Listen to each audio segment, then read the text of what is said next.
मध्य प्रदेश में राजनीतिक रोटियां सेकने के लिए जो तवे का इस्तेमाल किया जाता है वो शायद मध्य प्रदेश के विकास की धारा से गर्म नहीं होता है।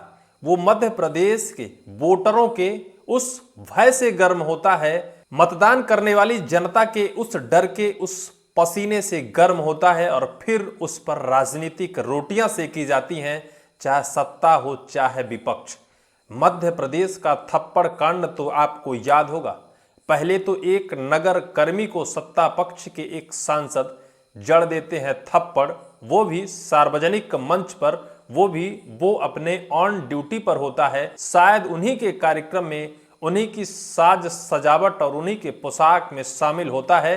बस चूक होती है तो वो हो सकता है कि उनकी किस्मत की थोड़ी चूक हो सकती है, क्योंकि जिस क्रेन में वो सवार होते हैं वो क्रेन शायद थोड़ा सा असहज होता है। जिस क्रेन में सवार होते हैं उस क्रेन की जो वजन उठाने की क्षमता है उससे ज्यादा लोड देने की वजह से शायद वो क्रेन थोड़ा सा शायद असहज हुआ था और उस असहज की भरपाई उस क्रेन के ड्राइवर को थप्पड़ जड़कर भरपाई की गई थी।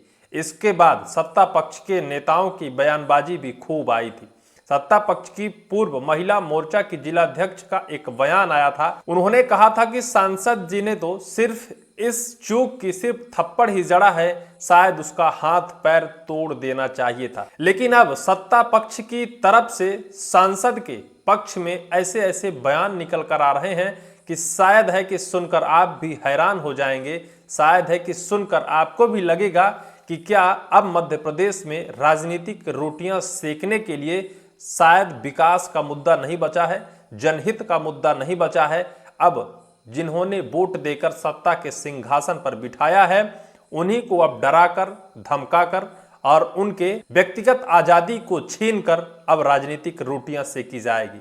मध्य प्रदेश में 31 अक्टूबर को सरदार वल्लभ भाई पटेल के जन्म जयंती पर सतना जिले के नगर निगम यानी वहां एक लगी डॉक्टर भीमराव अंबेडकर की प्रतिमा को माल्यार्पण के दौरान जिस क्रेन का इस्तेमाल किया गया उस क्रेन में थोड़ी सी असहजता हुई और क्रेन थोड़ा सा शायद नीचे की तरफ झुक गया।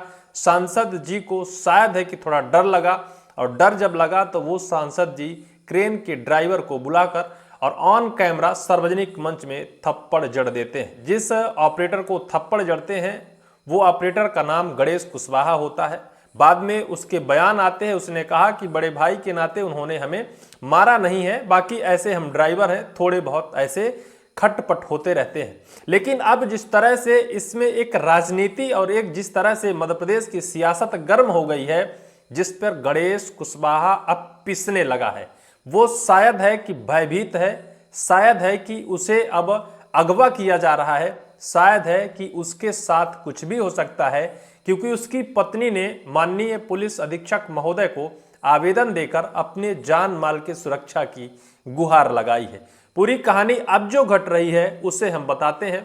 किस तरह से उस समय पर जो कुछ भी हुआ था उसके बाद भारतीय जनता पार्टी के नेताओं ने क्या इसको लेकर अपनी राजनीतिक रोटियां सेकी हैं और फिर विपक्ष ने इसको लेकर क्या अपनी राजनीतिक रोटी सेकी है वो भी हम बताएंगे। और कैसे गणेश कुशवाहा इन दो राजनीतिक दलों में फंसकर अब अपने आप को पिसता हुआ नजर आ रहा है। शायद है कि वो सोचता है कि हो सके तो शायद ऐसे कार्यक्रमों में, ऐसी नौकरी से अच्छा है कि हम मजदूरी कर लेते, नेताजी के कार्यक्रम से तो शायद दूरी ही बना के रखें। यानी जिस तरह से नेताजी के कार्यक्रम में जाने के बाद उनकी जान और उनके परिवार पर बनाई है, अब वो नेताजी के कार्यक्रम ही नहीं उस नाम से डरने लगे हैं। सबसे पहले आपको बताते हैं सत्ता पक्ष के नेताओं ने इसको लेकर अब क्या आरोप लगाया है। भाजपा नेताओं का कहना है कि यह पूर्व नियोजित साजिश थी जिसमें नगर निगम कर्मियों और कुछ अन्य की मिली भगत की आशंका है। भाजपा ने इस मामले में हत्या के प्रयास की धाराओं के तहत एफआईआर दर्ज करने की मांग की है। भाजपा नेताओं ने देर रात कोलगांव थाना प्रभारी को ज्ञापन सौंपकर नगर निगम से संबंधित कर्मियों सहित सभी षड्यंत्रकारियों पर सख्त कार्रवाई की मांग की है। इस दौरान भाजपा कार्यकर्ताओं ने कोलगांव थाने में जमकर हंगामा किया, यह एनडीटीवी की रिपोर्ट कहती है। एनडीटीवी की रिपोर्ट कहती है जो नगर कर्मी था, जो नगर निगम कर्मी था जिसका नाम गणेश कुशवाहा है, भारतीय जनता पार्टी के नेताओं ने आरोप लगाया है कि निगम कर्मियों के साथ षड्यंत्र कर और हत्या के प्रयास की साजिश की गई है। इसके खिलाफ जांच होकर गणेश कुशवाहा सहित जो और इस षड्यंत्र में शामिल हैं उनके ऊपर बकायदा मुकदमा दर्ज किया जाना चाहिए और उनको सलाखों के पीछे भेजा जाना चाहिए। एक थप्पड़ की भरपाई उसे और क्या कुछ कर और भरपाई चुकानी होगी। आखिर अब आगे क्या होने वाला है, सत्ता पक्ष के नेताओं ने यह आरोप लगाया है। उसकी पत्नी ने आरोप लगाया है। उनकी पत्नी ने अपनी जान और परिवार के जान की सुरक्षा की मांग की है।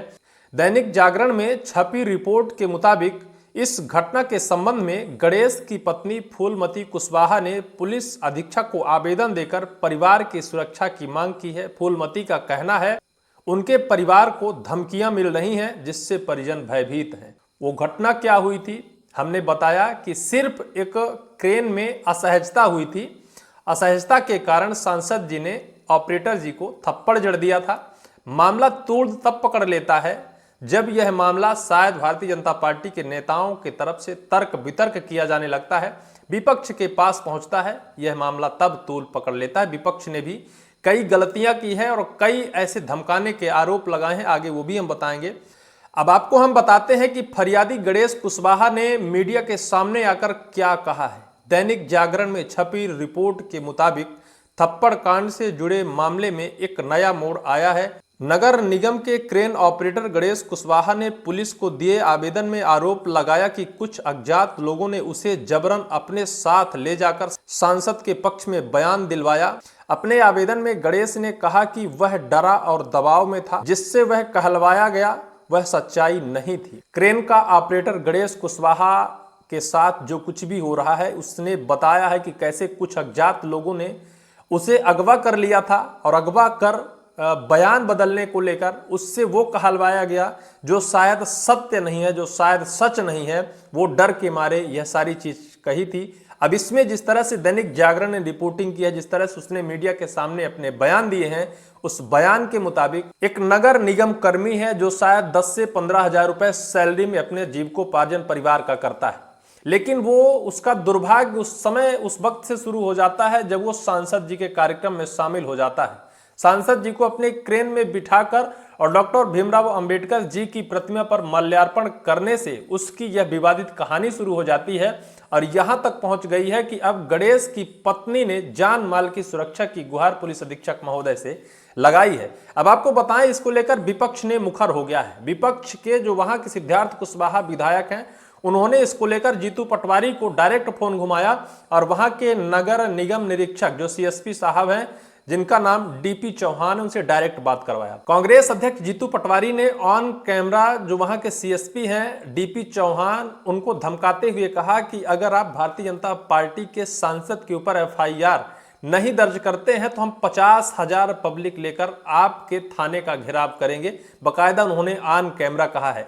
बाकी जो डीपी चौहान हैं वो अपने तरफ से जांच कर कार्रवाई करने का आश्वासन दे रहे हैं और बहुत ही स्वच्छ लहजे से इस मामले को शांत करने में जुटे। उन्होंने कहा है कि आपका स्वागत है, लेकिन शायद है कि एक व्यक्ति को बीच में पीस कर बीजेपी कांग्रेस अपनी सिर्फ राजनीतिक रोटियां सेक रही हैं।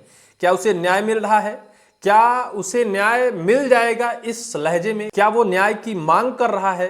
हालांकि उसने पहले ही कह दिया था कि हम ड्राइवर हैं, हम लोगों के साथ ऐसा कुछ थोड़ा बहुत होता रहता है, लेकिन इसे राजनीतिक रुख पकड़ाया गया, राजनीतिक रूप दिया गया। अब ये स्थिति आ गई है कि वो बेचारा अब बीजेपी कांग्रेस के बीच में पिस गया है। अब उसकी पत्नी ने जिस तरह से जानमाल की सुरक्षा की गुहार लगाई है, निश्चित तौर पर उसके जान की सुरक्षा प्रदान की जाए।